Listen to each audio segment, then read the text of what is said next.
Muy bien, hola chicos. Perdón por la tardanza. ¿Cómo están?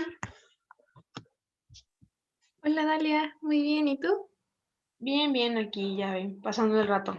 No me han entregado mis resultados de mi examen de cardio y estoy muriéndome. Y segundo, traté de hacerme chonguitos otra vez, pero ya no puedo porque mi cabello está muy corto. Entonces, fracaso como asiática. Eh, bien, el día de mañana va a ser la final del concurso. Ahorita les paso, es que hice como unos documentitos para anunciar a los finalistas, ahorita los paso. Y terminamos mañana lo del concurso y jueves terminamos este tema. Mañana, ¿a qué hora nos podemos ver? ¿Les parece en la tarde? Como las otras veces que nos veíamos de 5 a 6, o quieren más tarde o quieren más temprano. Pues no sé qué opinan los demás, no sé si mañana tengan clase antes, entonces Ajá, supongo que no pues ustedes coméntenlo y ya. Yo tengo libre mañana desde la 1 hasta las 7 de la mañana es miércoles, ¿no? Entonces mañana tengo libre desde la 1 y tengo clase a las 9 de la noche. Entonces, tengo todo el día libre y tengo libre las horas de 10 a 11. Tengo libre la hora de 10 a 11.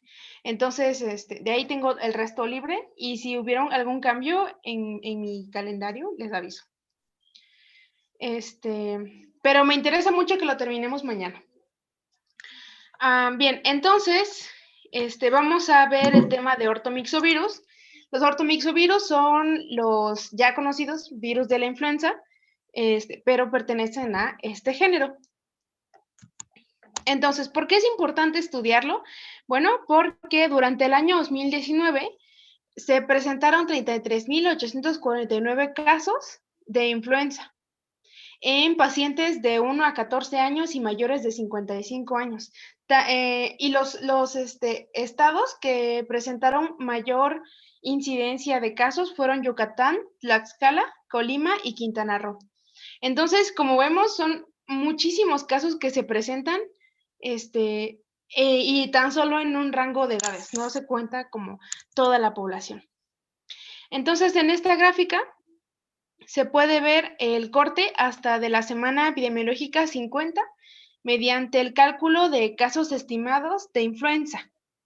Entonces, esta es una gráfica que representa los casos a nivel nacional en la temporada estacional 2019-2020. Los casos estimados hasta la semana 50 fueron 8,000.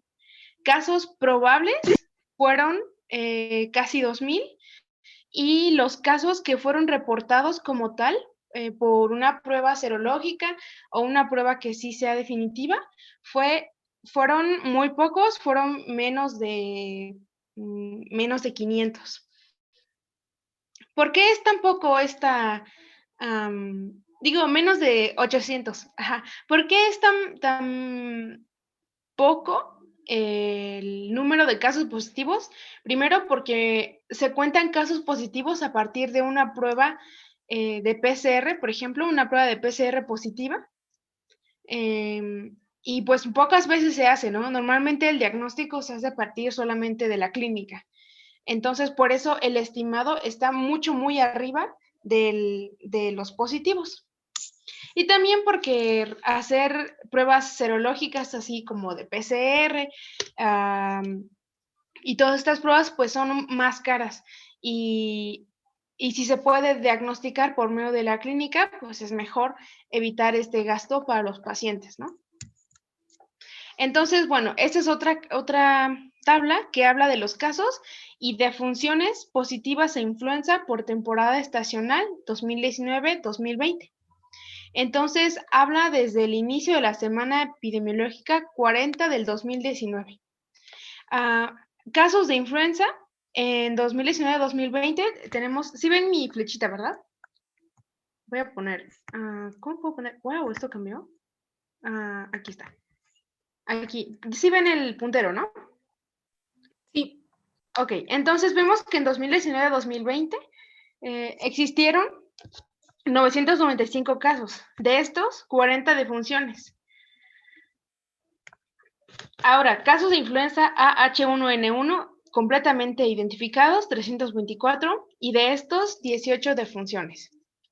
Si lo comparamos con años anteriores, por ejemplo, el año, en el 2011 y 2012, pues vemos que habían de 7.317 a 6.331 casos de influenza.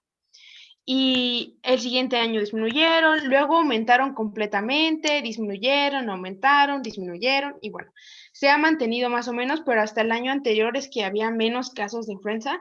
Y en este año, es decir, en el cambio de estación 2020-2021, disminuyeron más por todas las medidas que se tomaron, todas las medidas que se tomaron por la pandemia. También esto causó que disminuyeran el número de casos de influenza. Esta es otra causa que habla de los casos de infección aguda respiratoria, neumonía y neumonía y bronconeumonía en 2018 y 2019.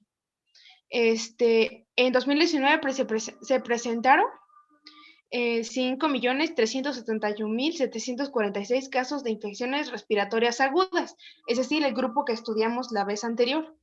Y de estos, quienes evolucionaron a neumonía fueron 30.207.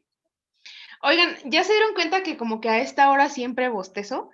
Ya sé por qué.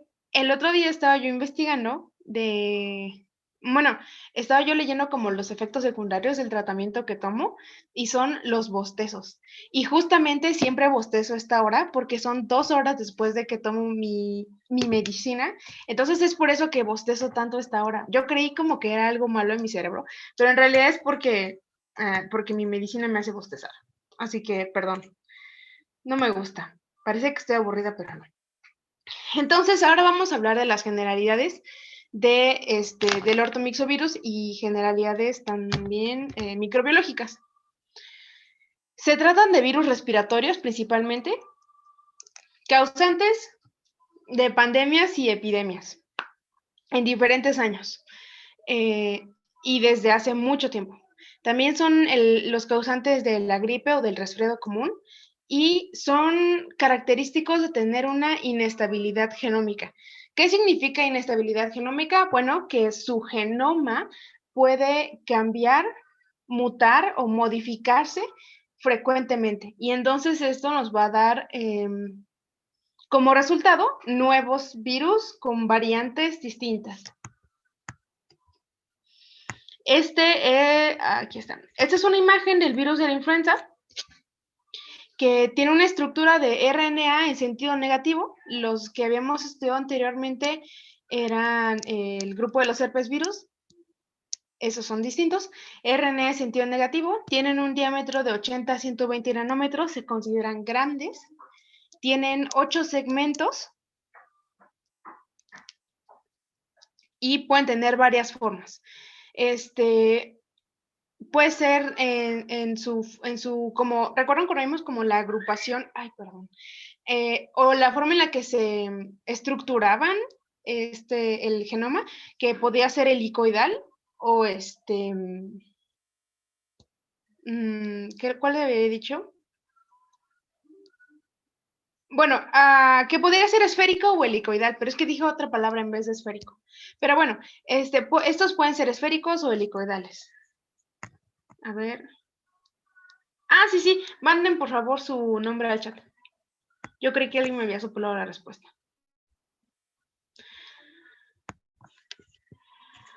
Ven, estoy procesando otra vez. Entonces, ahora en esta imagen vamos a hablar de las proteínas de este virus. De este lado podemos ver a la neuraminidasa, que es una proteína muy importante al momento de clasificar y tipificar estos virus. Se encuentra de manera externa y atraviesa la membrana. Es una proteína de reconocimiento. Luego, estas moraditas de acá, que se llama hemaglutininas, que también son importantes para el reconocimiento de estos virus. Tiene su propia polimerasa. Aquí está. Tiene su propia polimerasa. Tiene una proteína de matriz. su genoma segmentado en 8 segmentos y, bueno, está envuelto en una capa lipídica. Bueno, bicapa lipídica. Entonces, recordemos, neuraminidasa, a ver, aquí está. La hemaglutinina le permite unirse al ácido siálico de las células. La neuraminidasa le permite, una vez que se une al ácido siálico, le permite hacer una fusión con la célula, hospedera. ¿Hospedera? Sí. Tiene una estructura de un tetrámero. Entonces, estas son muy importantes para la tipificación, para la unión al ácido siálico y para la fusión con la célula, aquí está, la unión con la célula huésped. La proteína, hay otras proteínas, como la proteína M1, que estimula el ensamblaje de este virus y se encuentra en la matriz. Entonces es esta, la proteína de matriz. Entonces esta ya va a actuar una vez que está replicada la información del virus y se va a ensamblar. Y aquí está. La proteína M2 de membrana también. Esta, bueno, no está representada aquí, pero esta proteína también facilita la pérdida de la envoltura. ¿Recuerdan cuando hablamos de el ciclo el ciclo de los virus? ¿Alguien me puede hablar de eso? Voy a nominar a Irving. Irving, ¿te acuerdas cuáles eran los pasos que hablamos cuando un virus llegaba a una célula? Hola. Uh-huh. Ok, primero se supone que entra por endocitosis, ¿no? Uh-huh. Ya de ahí por endocitosis se va a perder su cápside para que ¿cómo se dice? El material genético se pueda ir al núcleo a traducirse, ¿no? Uh-huh. Exacto. Entonces, esta proteína M2, una vez que entra en el endosoma, pierde la envoltura y después pierde la cápside por acción del pH y todo esto que ya hablamos, y entonces queda el RNA desnudo para llevar todo el proceso de replicación. ¿Sí? Entonces, eso es importante.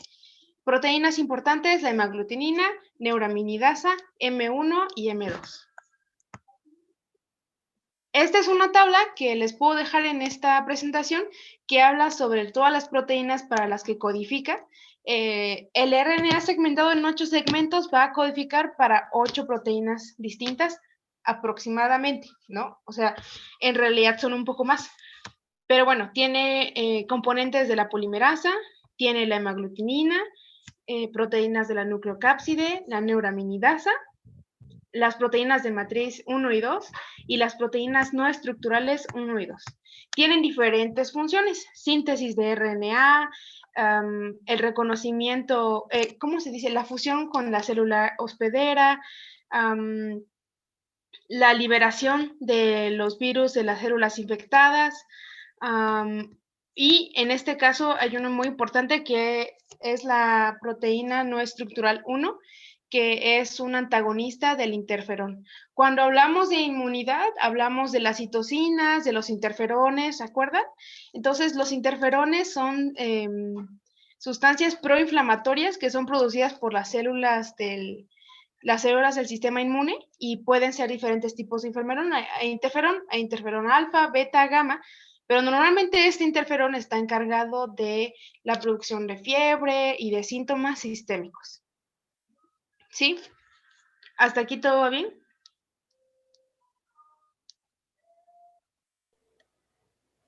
Sí, todo bien, Dalia. Gracias. Bien, ok. Entonces, ahora aquí vamos a hablar de el ciclo de replicación. Hoy tengo una de estas cositas que está como, a ver, bueno, del ciclo de replicación. Primero, el virus reconoce a su célula en donde tiene su receptor, entra como un endosoma, pierde la membrana, la envoltura, perdón, pierde la cápside y entonces queda el RNA. El RNA, entonces, estamos acá. El RNA,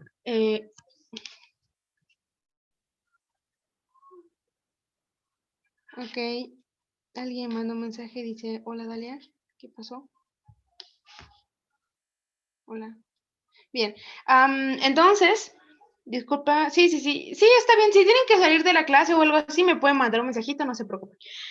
Bien, entonces, logra entrar al núcleo, aquí está. Y entonces, bueno, no voy a ser tan específica en esto, pero pasa al paso número 2, en donde este RNA va a transcribir las proteínas que son, si se acuerdan acá, ¿dónde está? Estas, que se encargan de la síntesis de RNA. Vamos acá, ajá. Se van a producir las proteínas NP y PB1, son las primeras en ser leídas por estos ribosomas, y estas van a estimular la síntesis de RNA como tal del virus. O sea, vamos a decir que primero va a utilizar la maquinaria de replicación de la célula para producir unos cachitos, unas proteínas que son necesarias, y estas las va a volver, digamos, a meter al núcleo, y entonces empiezan a hacer copias y moldes de estas para como tal ensamblar el virus y las proteínas de membrana. Entonces, estas proteínas son principalmente relacionadas a la polimerasa y son no estructurales, son de regulación. ¿Se acuerdan que vimos que siempre van primero las no estructurales y de regulación y al último las estructurales? Entonces, entra, luego se ocupa la maquinaria celular, se tienen las proteínas NP y PB1 y entonces hace copias y moldes de las otras proteínas necesarias y entonces pasa al ensamblaje con ayuda de las otras proteínas que hemos visto que ya tenía. Pasan por este proceso en el retículo endoplásmico rugoso, luego en el aparato de Golgi y por último van a salir de la célula por un proceso de gemación. Entonces, esto está, bueno, a mí me parece muy bonito porque lo que hace es que estas proteínas que están en la envoltura se van a insertar y se van a expresar primero en la membrana celular y entonces por un proceso de gemación, digamos que va a sacar este pedacito de membrana celular con todo y sus proteínas. Es como que va a utilizar la membrana de la célula. ¿Sí? ¿Alguien tiene una pregunta? Hola, sí, está bien. Ajá.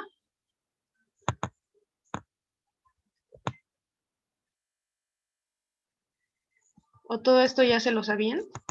Así me dice mi doctora, así como, ¿o todo ya se lo sabían? Y yo, ay, por Dios.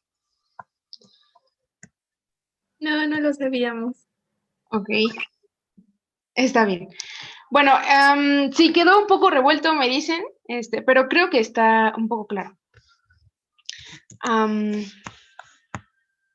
Bien, entonces ese es un resumen de qué es lo que ocurre. La unión con el receptor se internaliza, se funciona con el endosoma, pierde su cápside, transcribe estas proteínas que están encargadas de la replicación como tal, luego se transcriben estos 8 segmentos, se ensamblan y salen por un proceso de gemación. Muy sencillo. Bien, ahora vamos a hablar de las mutaciones y el reordenamiento. En varios lugares lo van a leer como shift y drift. Sí, yo lo encontré como, hay muchas traducciones, pero si lo leen en cualquier artículo viene como shift y drift y son mutaciones y reordenamiento del virus. Entonces, shift y drift tienen significados distintos.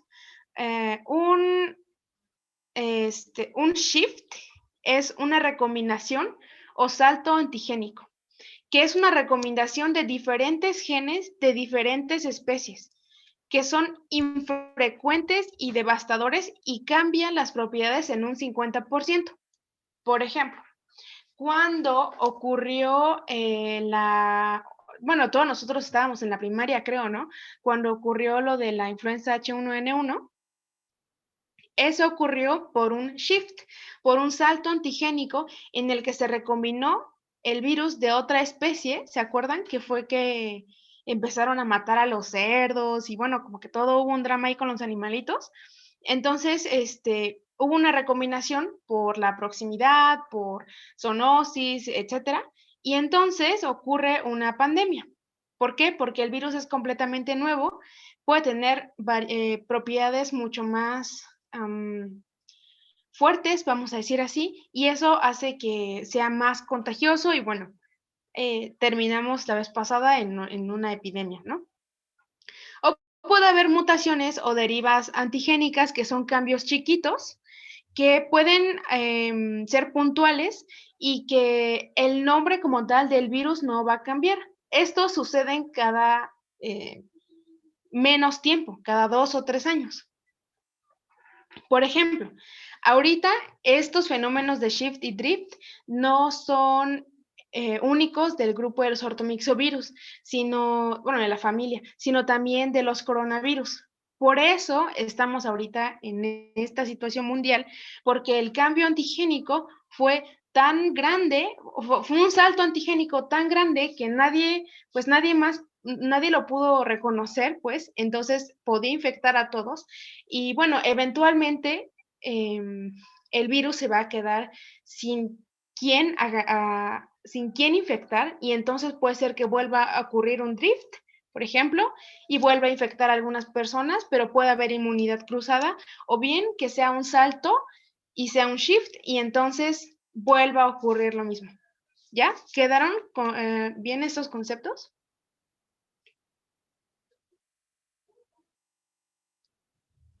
Sí, aunque yo tengo una duda. Ahí dice Ajá. mayor del 50%, entonces es más probable que ocurra un shift que un drift, o a que... No, es ahí con ese 50% me refiero a que sus propiedades cambian más del 50%. Ajá, pero es mucho más probable que ocurra un drift. Por ejemplo, el drift tenemos todo el tiempo de influenza, que es casi por eso sale una vacuna nueva todo el tiempo de influenza, porque son cambios que son pequeños, puntuales y que no son tan terribles, pues no pasa nada si no nos vacunamos. No es un cambio tan grande como un shift. Entonces, el shift pasa cada, bastante tiempo. Pueden pasar 5 o 10 años sin que ocurra. Y el drift es el que sí puede pasar cada 2 o 3 años. Gracias. Entonces, ¿por qué hay una variabilidad tan alta? Y voy a leer la diapositiva. Es común que un mismo individuo sufra de infecciones por el virus de la influenza en ocasiones repetidas. Pero ¿por qué cada año nos tenemos que vacunar? Bueno, porque imagínense cuántos cambios pueden existir si tenemos 18 tipos de hemaglutinina que afectan al ser humano y 11 tipos de neuraminidasa. Entonces, todas las combinaciones que pueda haber de hemaglutininas y de neuraminidasas son pues demasiadas. Entonces, y todavía las variaciones antigénicas que pueden ocurrir son muchísimas. Es por eso que nos puede dar influenza una y otra vez, porque es un virus distinto. Entonces, en los seres humanos se han identificado los principales infectantes tipos de neuraminidasa y hemaglutinina, que es hemaglutinina de la 1 a la 3 y neuraminidasa 1 y 2. Entonces, los subtipos se van a nombrar según proteínas. Estas proteínas, por ejemplo, el virus AH1N1 se trata de un virus de influenza tipo A que tiene hemaglutinina tipo 1 y neuraminidasa tipo 1. Si fuera al revés, por ejemplo, H3N2, influenza tipo A, entonces influenza tipo A con hemaglutinina 3 y neuraminidasa 2. Así es como se van a nombrar. No se nombran así por, pues no sé, por otra cosa. No es no sé, como por el lugar en el que se detecten o algo así, sino por el tipo de proteína que presentan en la envoltura. Eso es muy importante. Entonces, aquí tenemos un ejemplo del shift antigénico. Tenemos del shift y del drift antigénico. Arriba está el drift, abajo está el shift. Aquí tenemos el cambio pequeño en el que hay una pequeña mutación solamente en la proteína H, bueno, en la proteína de la hemaglutinina. Entonces, esta pequeña mutación, pues, hace que siga siendo la misma proteína, se sigue expresando igual y puede incluso tener varias mutaciones, ¿no? Aquí sería la mutación que está en color amarillo o bien la mutación que está en color azul, pero conserva una parte original y sigue siendo básicamente el mismo virus, ¿no? Pero por otra parte, en el en el shift, perdón, puede ser que sea un virus que solamente infecte animales y entonces en algún momento en su replicación se divide o pueden infectar los dos a una misma célula y entonces, porque esto de acá es una célula, y entonces produce un virus, humano. O sea, puede ser que digamos que coexistan dos infecciones. Y entonces, estando estos dos virus en una célula, pueden recombinar su información. Y tenemos dos virus completamente distintos. Por ejemplo, que aquí está el humano, tiene puros segmentos azules y uno amarillo. O bien, puros segmentos amarillos y unos azules. Voy a repetir esto. Coexisten infecciones en una célula que tiene virus que infecta a animal y que infecta a humano. Cuando están en esta célula se puede recombinar y puede tener dos resultados. Por ejemplo, que podríamos decir que infecta mayormente a animales por lo que tiene ¿cómo se llama? En su envoltura, o bien que va a infectar a humanos, pero su genoma ya es completamente distinto. Sus segmentos están completamente recombinados. No es un cachito, sino es todo. ¿Sí? El de arriba es el que pasa cada 2 a 3 años. El de abajo es el que estamos viviendo ahora y que no queremos que pase, pero pasa cada 10 años, más o menos. Depende. ¿Sí? ¿Quedó claro?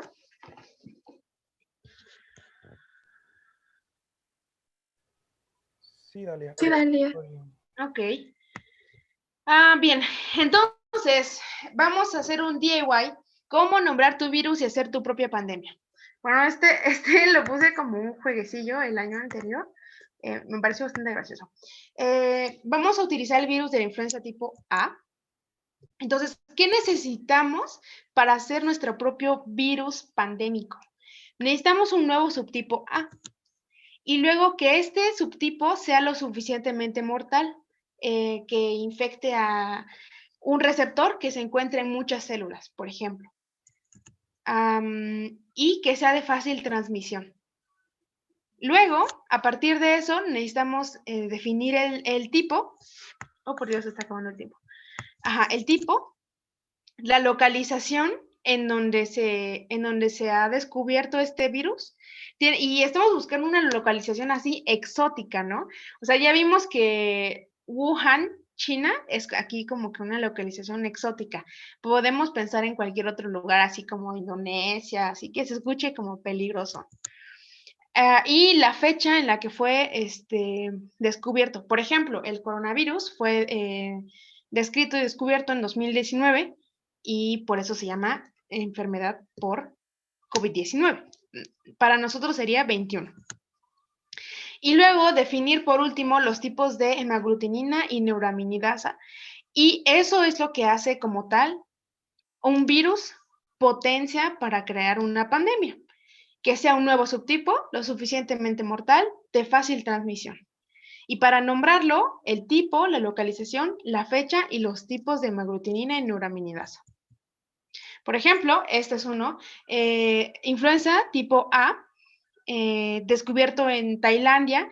Este fue de 2020. ¿Y qué hemaglutininas tiene? H3 y neuraminidasa N2. Entonces ya tenemos nuestro virus potencialmente transmisible. Claro que en este momento de la historia estamos en presencia como de un virus que, si se dan cuenta, tiene todas estas propiedades. Y yo sin querer hice esta diapositiva en 2000, creo que ya era 2020, estábamos en paro. Entonces, ah, pues, ¿quién lo diría, no? Que ahora estamos aquí. En fin, vamos a la siguiente. Ahora, ¿qué es lo que pasó en México en el 2009? Que hubo esta gran epidemia por influenza de tipo A, el virus H1N1. Lo que ocurrió es que se recombinaron 4 tipos de virus que fueron sumamente contagiosos y mortales. Se recombinaron virus norteamericanos de influenza del cerdo, aviar y humana, y de Asia también de un cerdo. Entonces son 4 tipos que se recombinaron y que dieron lugar pues a este tipo de influenza. Ok. No sé si...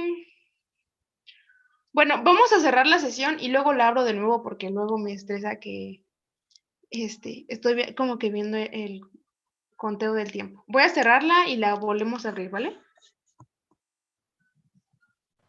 Sí, Dalia.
Lembrando que quem não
Bien, excelente. ¿Todo va bien hasta ahora? ¿Alguien tiene alguna pregunta? ¿Sí está poniendo atención?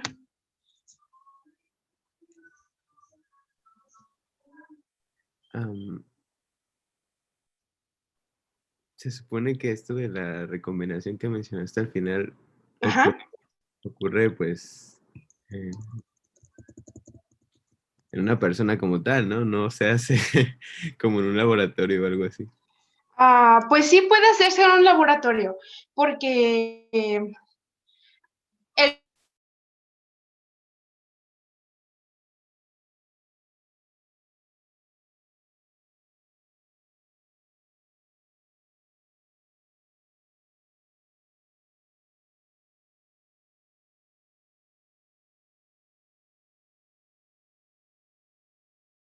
con fines de estudio sí.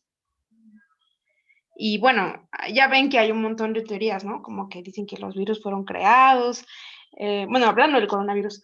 Y entonces, pues, de que se puede, se puede.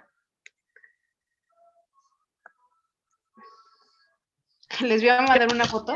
No te habíamos escuchado al inicio porque te quedaste trabada. De hecho, ahorita estás congelada, pero ya te escuchamos.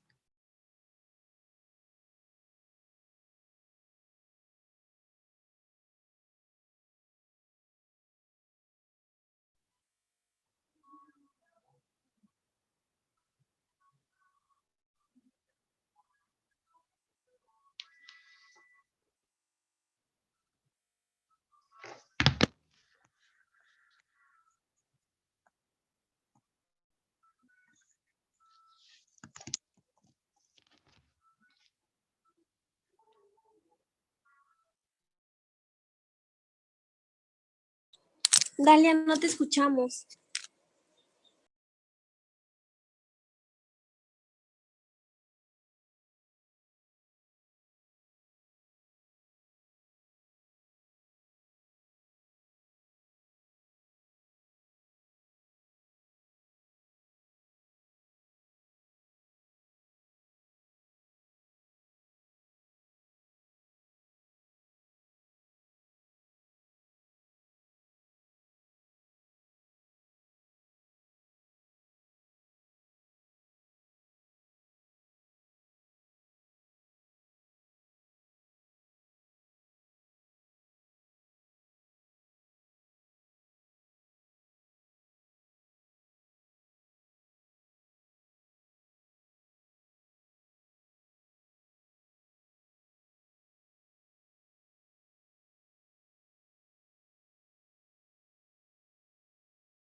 Lo logré.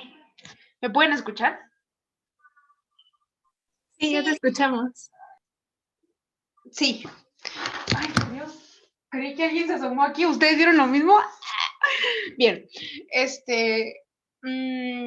Habían preguntado que si esto se podía hacer en un laboratorio. Por supuesto que sí. ¿Son ellos los responsables de la pandemia actual? No. Otra vez. Pero sí te escuchamos, ¿eh? Solamente como que te congelaste, pero sí te escuchamos. Ah, ok. Oh, ¿usted que escucharon que le pegué? Sí, es que el gobierno no quiere que hables de la pandemia, creo.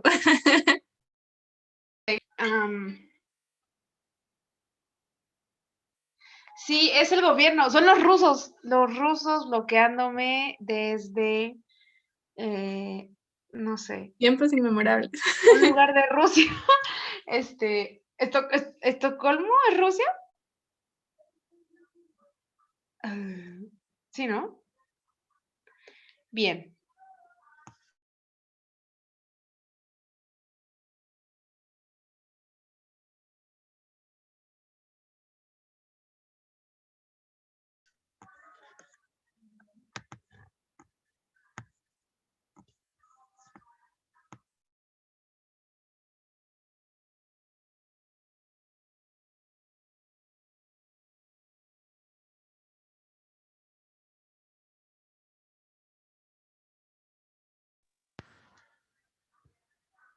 Este es mi último intento, ¿eh? Sí, bueno, sé que puede, sí, es el gobierno tratando de funarme. A ver, vamos a ver si puedo compartir una pantalla. ¿Qué? ¿El anfitrión no se puede? Ok. Pero si yo soy anfitrión de esto. ¿Quién se hizo anfitrión? Ah, aquí estoy yo. Doble vez. Ah,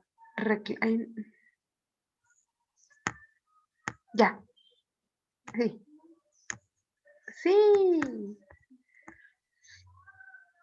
Ok, ya vi mi pantalla, todo perfecto. Sí, ya. Excelente. En el momento en el que me dejen de escuchar, que dejen de ver algo, me dicen, porque luego les juro que entro en una crisis total cuando me doy cuenta que he hablado y no me han escuchado. Mi hermana está cantando, ignoren, por favor. Bien, ahora vamos a hablar, ya hablamos de la microbiología, ahora vamos a hablar de la patogenia. La patogenia ya ven que es el ciclo en el que se presenta la infección y cómo va respondiendo el sistema para, pues, contenerla, o bien cómo se manifiesta la infección. Entonces, bien, las flechas de color morado hablan de los principales contribuyentes a la patogenia, el síndrome gripal. Las flechas continuas hablan de la respuesta inmunitaria y las discontinuas hablan de los cuadros menos frecuentes de la infección por este virus. Entonces, comienza la infección por la inoculación mediante aerosoles, gotitas respiratorias, estornudos, puede haber otras superficies contaminantes, secreciones como la saliva. Tiene una replicación en las vías respiratorias y entonces aquí comienza la respuesta inmunitaria con inducción del interferón, que es esto que les hablé que causa los síntomas sistémicos, y ocurre una descamación de células secretoras de mucosidad y ciliadas.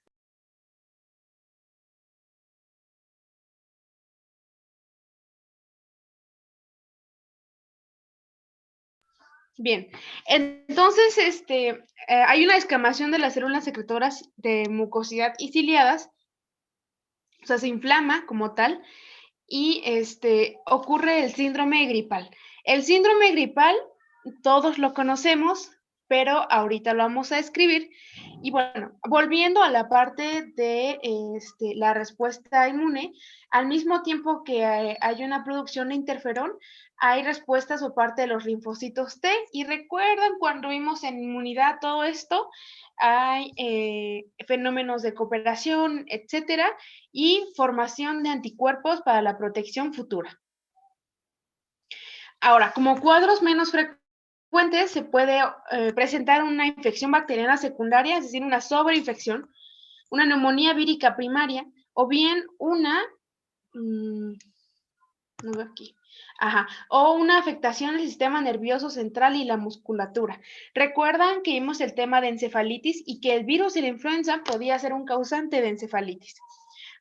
Y por último, la neumonía, que bueno, es el cuadro más grave, que hablamos de la inflamación del parénquima pulmonar con sus siguientes complicaciones. ¿Hay alguna duda en este cuadrito?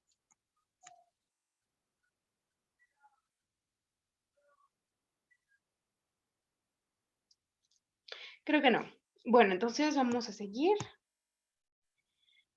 Ahora, en esta tabla, es una tabla que viene en el Murray, habla de la evolución del cuadro clínico.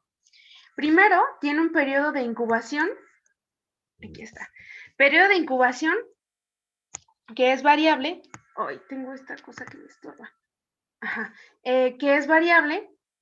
Puede ser de 0 hasta 5 días, pero bueno, aquí lo representa con 2 días, en donde hay una inoculación de las vías respiratorias. Después comienza en el día 2, 3, la enfermedad pseudogripal sintomática.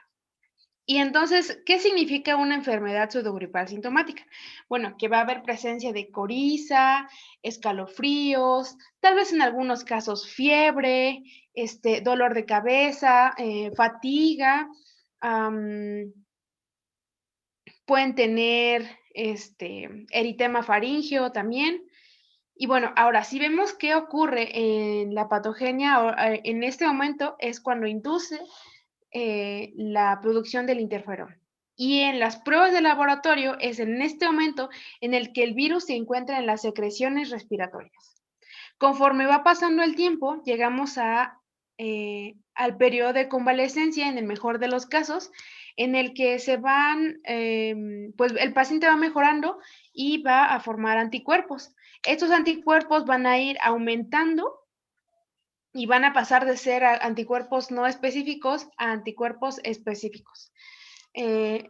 También en algunos casos puede haber una respuesta inmunitaria celular por encima de lo normal, que es los casos que se complican hacia una neumonía, o bien también va a depender de alteraciones patológicas evidentes en las vías respiratorias. Y aquí ya hablamos de pacientes que cuenten con otras comorbilidades de tipo respiratorio, que tengan fibrosis quística tal vez y tengan predisposición a infección por bacterias o ¿qué puede ser? También que sean pacientes con tabaquismo, asmáticos, con hipertensión arterial, que bueno, esta no es una alteración de la vía respiratoria, pero también es una comorbilidad. Y bueno, pasa el tiempo y alrededor del día 28 ya tenemos anticuerpos para esta enfermedad, para este virus. ¿Alguien tiene una pregunta sobre este cuadro?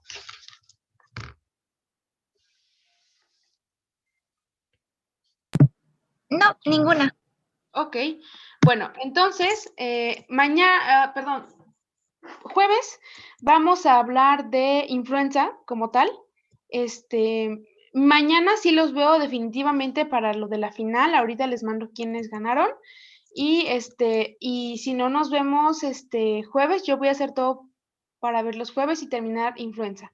Entonces, sería bueno que estudiaran influenza, pero si no, pueden enfocarse en lo del concurso. Unos se preguntaron, ¿Dalia, el concurso cuenta como evaluación? Sí y no. No es como que si no pasan a la final les voy a poner 0 o algo así, sino a mí me gusta ver que participen y lo que dicen y todo esto. Entonces,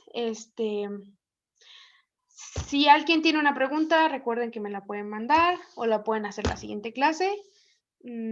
Es todo. Cuídense, nos vemos mañana. En la tarde me avisan a qué hora para que yo me prepare. Y ya.